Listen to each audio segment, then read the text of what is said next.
Quero compartilhar uma palavra com você nessa noite. E eu convido você a abrir comigo o Evangelho segundo escreveu Marcos.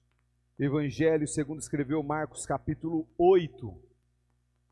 Evangelho escreveu o evangelista aí Marcos, capítulo 8.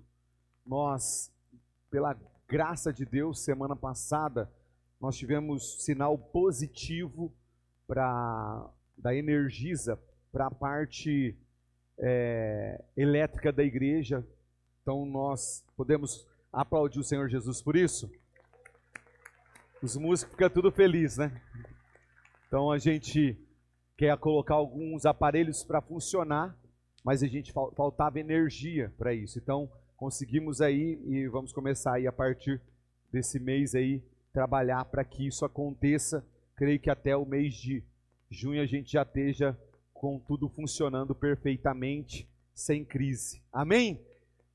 Eu quero convidar você para a leitura a partir do verso de número 11. Olha o que diz o texto. Os fariseus chegaram e começaram a discutir com Jesus. E, tentando, pediram-lhe um sinal vindo do céu. Jesus, porém, arrancou do íntimo do seu espírito um gemido e disse: por que esta geração me pede um sinal? Em verdade lhes digo que nenhum sinal será dado a esta geração.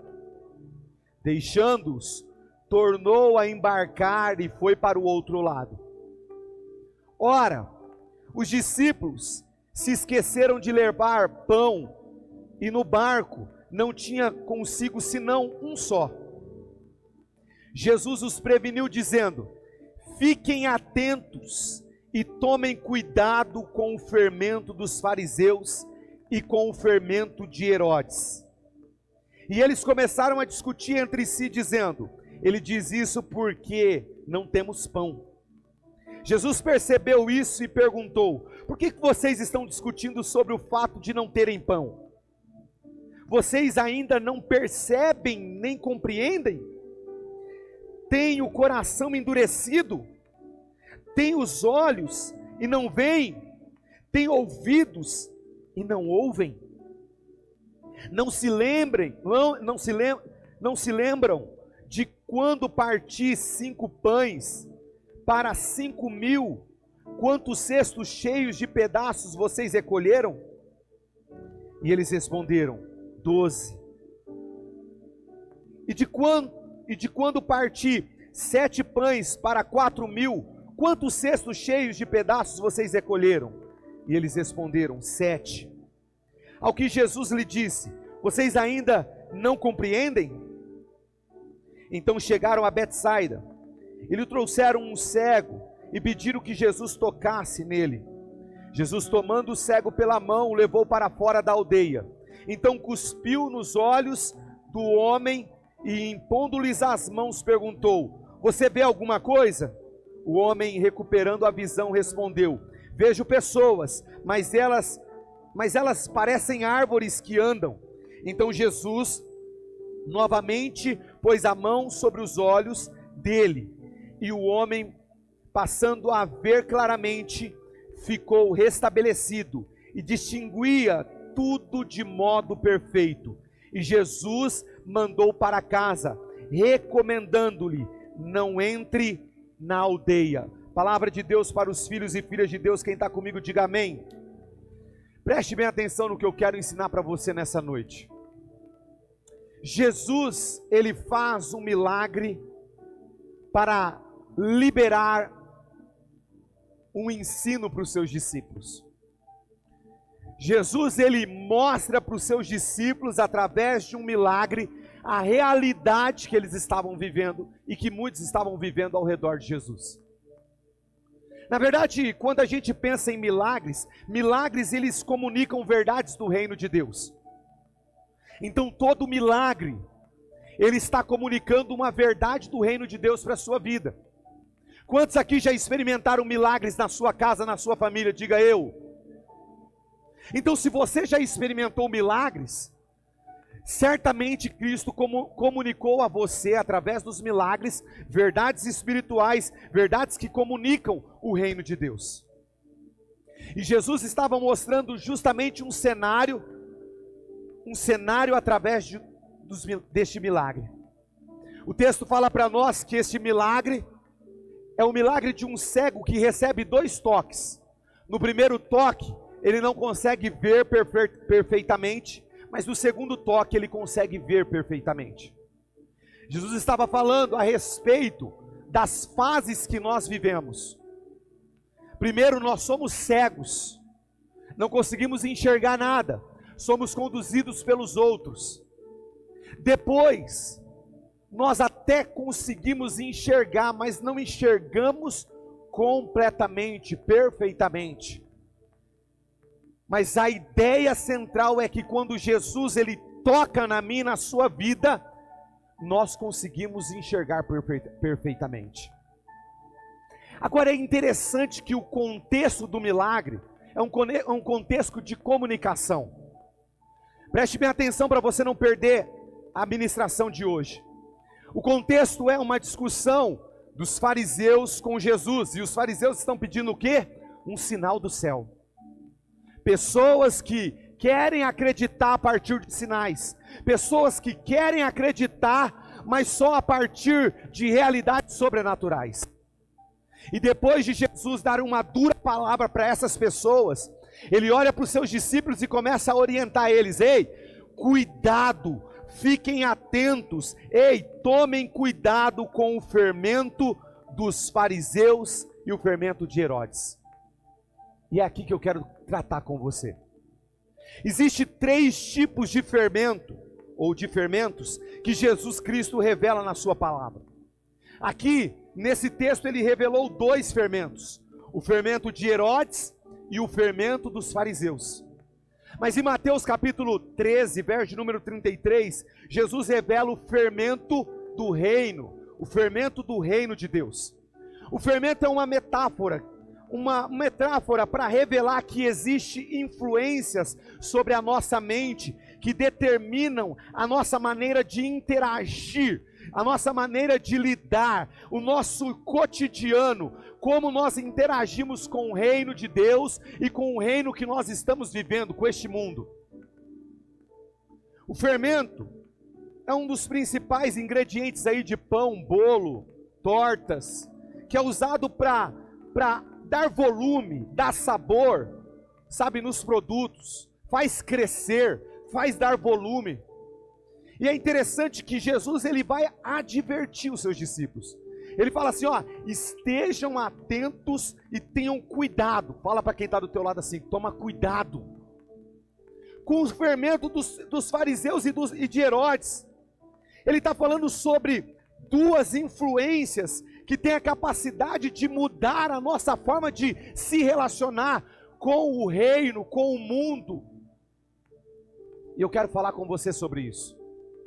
Eu quero começar pensando com você sobre o fermento de Herodes, que é uma influência alicerçada na força do homem, no sistema criado pelos homens, como por exemplo, a vontade popular, como por exemplo a política, como por exemplo a persuasão. Quando nós falamos sobre os fermentos de Herodes, ou o fermento de Herodes, nós estamos falando de padrões, de influenciadores vazios, de sistemas que ditam o padrão que nós devemos ser, o padrão que nós devemos viver. O fermento de Herodes, ele quer nos dar identidade, quer falar quem é homem, quem é mulher. E esse fermento, ele exclui Deus totalmente. Ele exclui Deus totalmente. O fermento de Herodes está fundamentado, Sofia, nas concepções, nas filosofias humanas.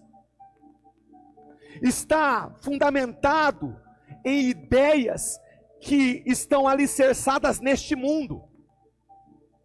E preste bem atenção no que eu vou falar para você. Este mundo, ele apresenta distorções, porque esse mundo jaz do maligno.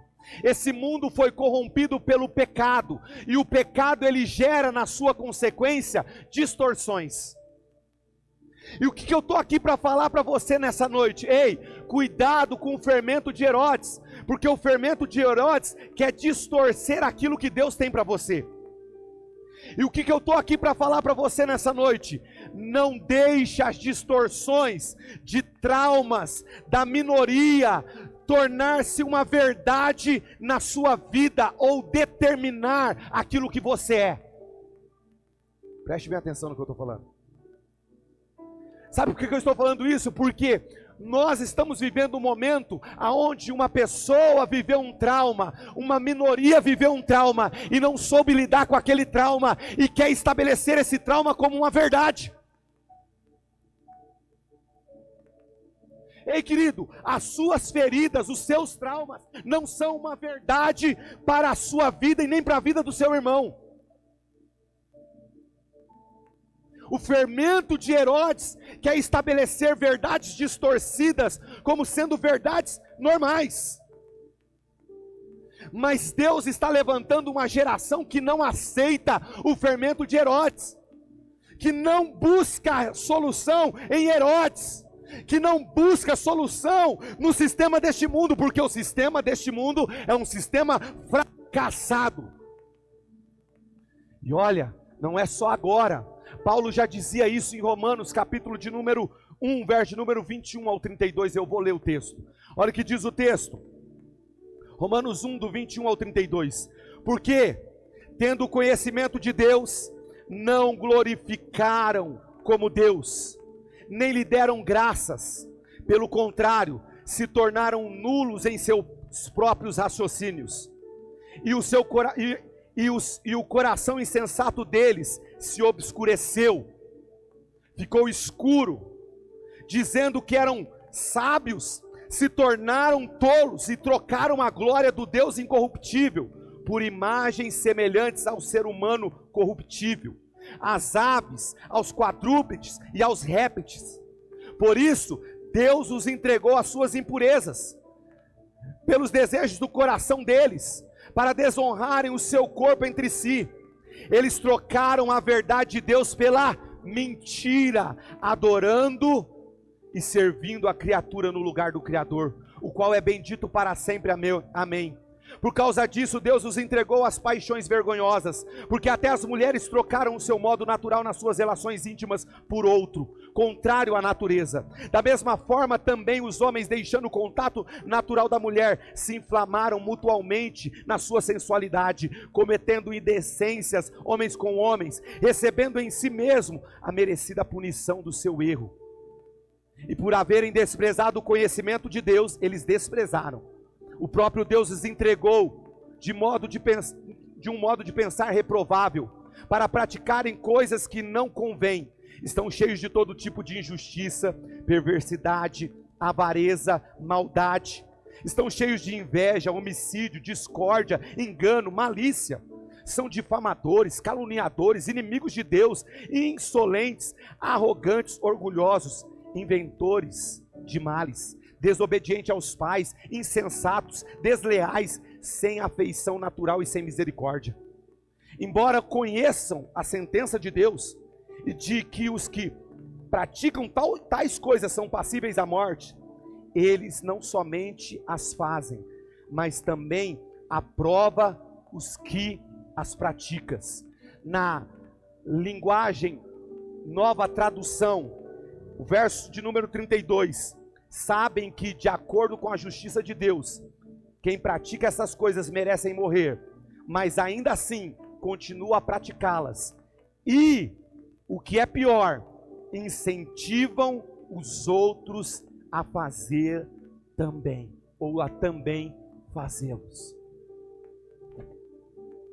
Preste bem atenção, isso é o fermento de Herodes, é o fermento deste mundo, que distorce a verdade de Deus, que distorce a identidade do ser humano em Deus, que distorce a realidade de Deus, Querido, sabe o que eu estou aqui para falar nessa noite para você, como povo de Deus e como igreja? Não alimente a distorção do pecado na vida de alguém. Não transforme a distorção em perfeição, o pecado em virtude, o caos em harmonia, a maldição em bênção. Nós somos chamados para uma geração que combate Herodes. E sabe quem é essa geração? É a geração de João Batista, que confronta Herodes, que se levanta contra o pecado de Herodes, que não aceita a estrutura de Herodes. Ei, preste bem atenção. O toque de Jesus traz perfeição àquilo que está distorcido. Quando nós permitimos sermos gerenciados pelo erro do outro, o nosso espírito, ele é tomado por um espírito de medo. O nosso coração se enche de medo e nós perdemos a essência que nós recebemos do Pai. Nós precisamos entender isso. O toque de Jesus muda o que está distorcido, muda o que Herodes está querendo torcer, distorcer, enganar, seduzir, querer falar que é verdade, mas é uma mentira. Ei, preste bem atenção no que eu estou falando. Esse tipo de fermento mata profeta. Esse tipo de fermento quer calar a voz de Deus. Olha o que diz Mateus capítulo 14, verso número 1 ao 12. Porque aquele tempo Herodes, o tetrarca, ouviu relatos a respeito de Jesus e disse aos que o serviam: este é João Batista, ele ressuscitou dentre os mortos, por isso estão operando nele poderes miraculosos. Pois Herodes havia prendido e amarrado João e colocado numa prisão por causa de Herodias, mulher de Felipe, seu irmão. Porquanto João lhe disse: não te é permitido viver com ela. João Batista dizia para Herodes: não é permitido viver com ela. Você está em pecado, Herodes. E Herodes queria matá-lo, mas tinha medo do povo, e porque este o considerava profeta. No aniversário de Herodes, a filha de Herodia dançou diante de todos e agradou tanto a Herodes que ele prometeu sobre juramento dar-lhe o que ela pedisse. Influenciada por quem? Pela sua mãe, que estava em pecado, que estava sendo confrontada no seu pecado, que João Batista se levantava para acusar o pecado, para revelar o pecado. Preste bem atenção, querido, o dia que um profeta se levantar para revelar o seu pecado, não é para você voltar envergonhado para a tua casa, é para você fazer como Zaqueu. Você vai se arrepender e vai falar: eu restituo 4 vezes mais aquilo que eu fiz, porque se foi revelado o teu pecado, é porque Deus ainda te ama e quer consertar a sua vida. Preste bem atenção. Influenciada pela mãe, ela disse: dai-me num prato a cabeça de João Batista. O rei ficou aflito, mas por causa do juramento e de todos os convidados, ordenou que fosse dado a ela o que pedia, e mandou decapitar João na prisão, e a sua cabeça foi levada num prato e entregue à jovem que levou a sua mãe. Ei, querido, sabe o que eu estou falando para você nessa noite? Não afirme que acredita em Deus, mas vive como se ele não existisse. Herodes sabia que João Batista era um homem de Deus. Inclusive, no mesmo relato, através do evangelista Lucas, Herodes não só sabia que João Batista era um profeta de Deus, como ele considerava João Batista um homem justo. E ele fica até triste com o pedido. Mas preste bem atenção no tempo que nós estamos vivendo. Nós estamos vivendo um tempo onde as pessoas, elas afirmam que acreditam em Deus, mas elas vivem como se Deus não existisse. Elas negociam as realidades de Deus, e quando o seu pecado é confrontado, elas tentam matar, calar a voz de Deus. Um homem que vive sem Deus, segundo o fermento dos fariseus, ou o fermento dos religiosos. Os fariseus aqui representam o sistema religioso. E sabe o que o sistema religioso faz? Ele abraça Deus na teoria, mas não vive Deus na prática ou na experiência. O religioso tem Deus na forma, mas não tem no poder. O religioso, ele apresenta explicações, mas não consegue apresentar soluções. É um padrão aonde frequenta tudo que tem na igreja, mas não vive como uma igreja de Cristo.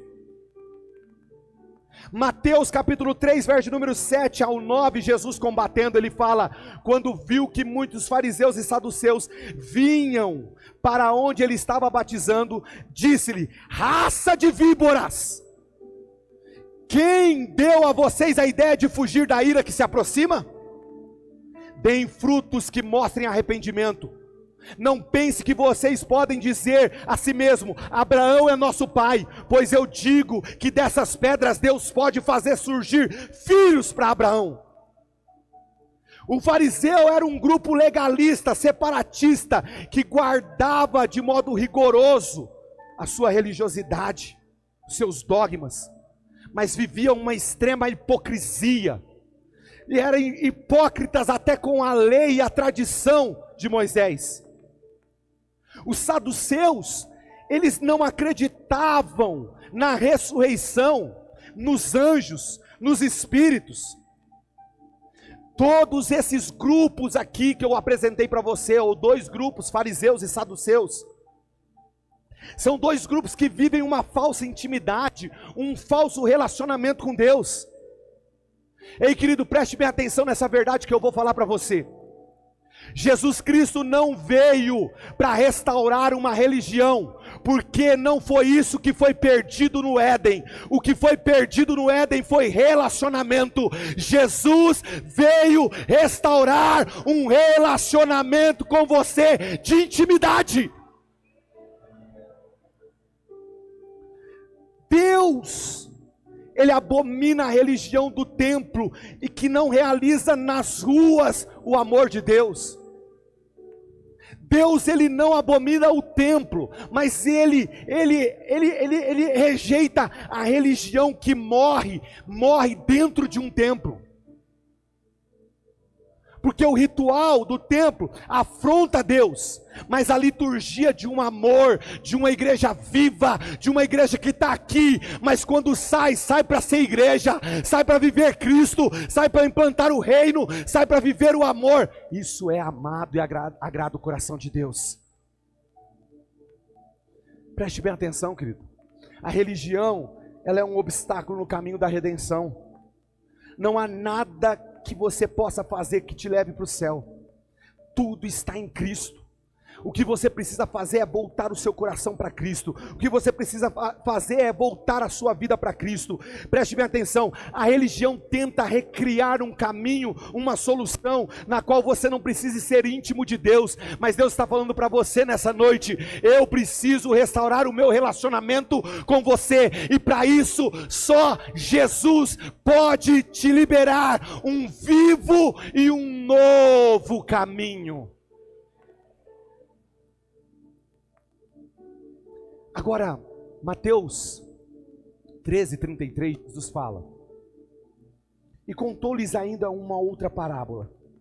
O reino dos céus, aqui também pode ser dito o reino de Deus, porque Mateus, ele está escrevendo para os judeus, por isso Mateus usa o termo reino dos céus. Todas as vezes que você lê a Bíblia, você está lendo algo que foi escrito para alguém, para um povo. Mateus escreve para os judeus, então para a identificação dos judeus ele coloca reino dos céus, como poderia ser reino de Deus. Olha o que ele diz: é como um fermento que uma mulher tomou, misturou com uma grande quantidade de farinha e toda a massa ficou fermentada. Deixa eu te falar algo aqui, querido. Tem o fermento de Herodes, tem o fermento dos religiosos, mas tem um bom fermento, o fermento do reino de Deus. Quando a nossa mente é influenciada pelos céus, nós partimos da realidade de Deus. para trazer transformação aqui na terra. Ou seja, em vez de eu e você sermos amoldados por este mundo, nós somos agente de transformação. Aonde a gente chega, a atmosfera muda. Aonde a gente chega, as coisas começam a acontecer. Aonde o reino chega, Deus é estabelecido. C.S. Lewis vai falar o seguinte: eu acredito num cristianismo como eu acredito no sol, que nasce todo dia, não apenas porque eu o vejo, mas porque através dele eu vejo tudo ao meu redor. Tem um cego aqui, Jesus, o Senhor pode tocar nele? O texto diz que o cego é tomado pela mão e conduzido para fora. E o toque de Jesus não faz só o cego ver Jesus, mas tudo que estava à sua volta. Eu acredito num fermento que não só dá volume à minha vida, mas eleva tudo que está à minha volta. Eu acredito que aonde eu piso a planta dos meus pés, não só eu estou abençoado, mas aquilo que está ao meu redor começa a ser abençoado. Então o que eu aprendo aqui? 2 ensinos para a gente fechar. Primeiro, no reino de Deus, a direção é Jesus. Fala para quem está do teu lado aí: no reino de Deus, a direção é Jesus. Ei, a direção é Jesus. O texto diz para nós que Jesus tomando o cego pela mão. Ei, qual que é a direção da minha vida? Jesus. Para onde eu devo caminhar com a minha família? Jesus. Como deve ser o padrão da minha casa? Olha para Jesus. Jesus é o Filho de Deus e a representação exata do que você tem que ser. Essa revelação eu já tinha dado aqui. Olha para quem está do teu lado e fala assim: ei, Jesus é a expressão exata de quem você deve ser. Ei, Pedro chega para Jesus em João capítulo 6, verso número 68 e 69. Senhor, para quem iremos? O Senhor tem palavras de vida eterna, e nós temos crido e conhecido que o Senhor é o Santo de Deus. Se a sua fé não está te oferecendo outros caminhos, deixa eu me desculpar com você, mas eu preciso dizer, essa fé não é verdadeira, porque a palavra de Deus diz em João 14, verso número 6, Jesus respondeu: eu sou o caminho, a verdade e a vida, ninguém vem ao Pai senão por mim. Ei, Ele é a direção. Pastor, estou perdido. Segue Jesus. E preste bem atenção, Ele não te deixa. Ele não só grita para você, mas Ele também pega na tua mão. Jesus quer pegar na tua mão hoje, meu irmão, e tirar você de dentro dessa realidade que está te levando a uma cegueira. Olha, preste bem atenção e pega essa palavra para você. Você está cego ou você está vendo como árvores, mas Jesus hoje está tomando você pela mão, como Ele fez com Pedro quando estava se afundando. Ele grita: socorro, Deus! E Jesus dá a mão para ele e levanta ele. Eu estou falando para você nessa noite, Deus está se levantando através de Jesus e dando a mão para te salvar.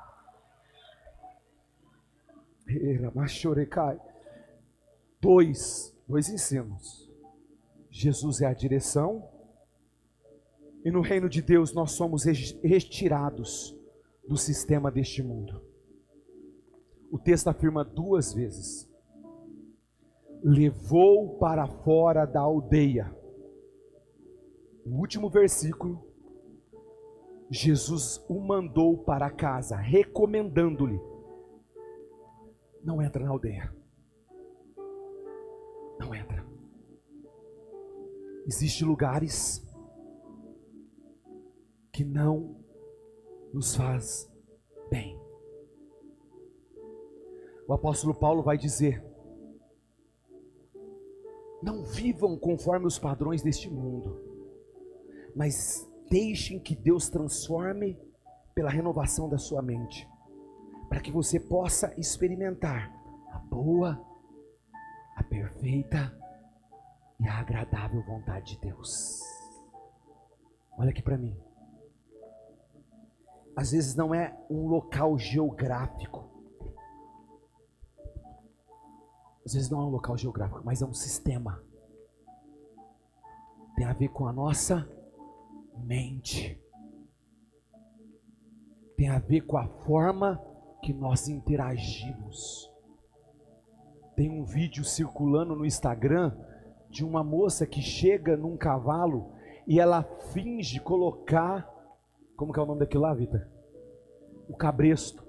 Ela não coloca nada. E ela faz assim, o cavalo vem. Sabe o que eu estou falando para você? Preste bem atenção. Tem muita gente que já se libertou do cabresto, mas não abandonou o hábito. Essa valia para filmar aqui. Preste bem atenção. Tem muita, não é pouca. Tem muita, não é pouca. Tem muita gente que já se livrou do cabresto, mas ainda mantém o hábito. Não se amolde ao padrão deste mundo. Passe por uma renovação que transforma a sua mente, para você experimentar a boa, perfeita, agradável vontade de Deus. Ô cego, sai da aldeia, não volte para lá. Ô cego, eu te curo fora da aldeia, para você não voltar para lá. Bem-aventurado é aquele que não anda no conselho dos ímpios, não se detém no caminho dos pecadores, nem se assenta na roda dos escarnecedores. Pelo contrário, o seu prazer está na lei do Senhor, e nela medita de dia e de noite.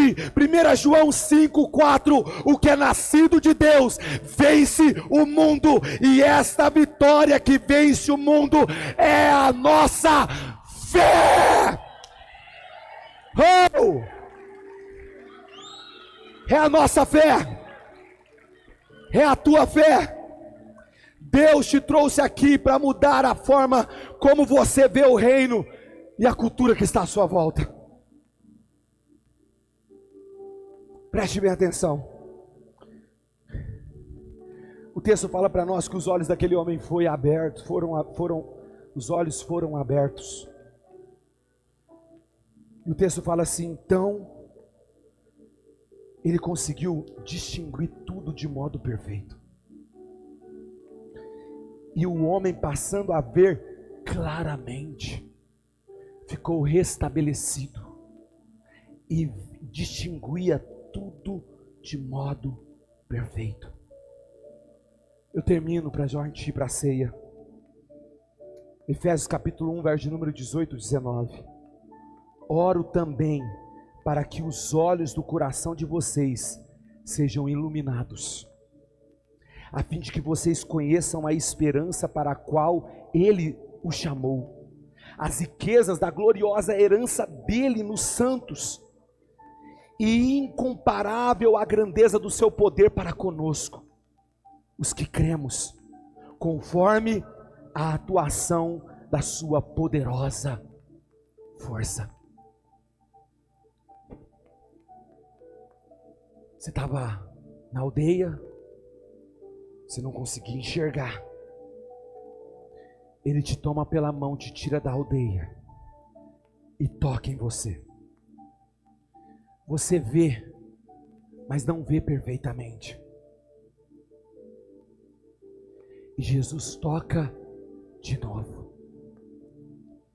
Os discípulos precisavam de um novo toque. Sabe o que eu estou falando para você nessa noite? Tem hora que um toque só não resolve. Tem hora que a gente precisa de 2 toques. Eu vejo, mas ainda vejo muito tudo fora do lugar.